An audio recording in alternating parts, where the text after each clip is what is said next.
Di che cosa si occupa esattamente l'Istituto Clima Liguria?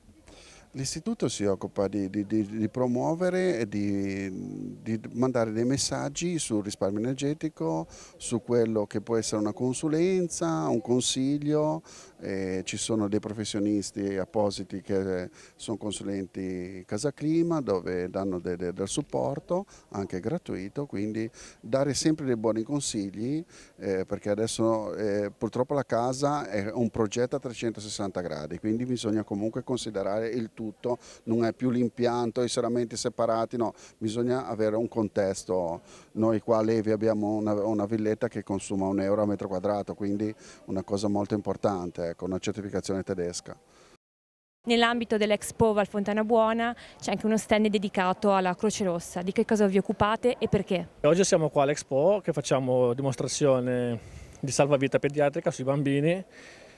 E diciamo che promuoviamo un po' una manovra che è semplicissima e al suo tempo salva la vita. Ecco, con pochi gesti riusciamo a disostruire un bambino o un lattante con poche manovre. Ecco. Perché la decisione di dedicare attenzione alla manovra proprio sui bambini?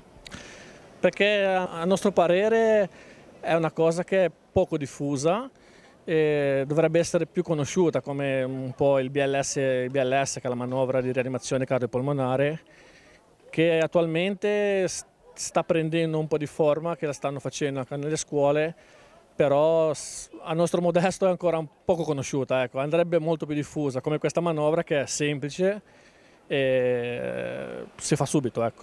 Questa manovra è una manovra che la può fare chiunque, ci sono dei corsi da fare, però basta guardare, con 3 semplici manovre si fa, ecco, non è fatta da soccorritori ma si può fare anche da laici.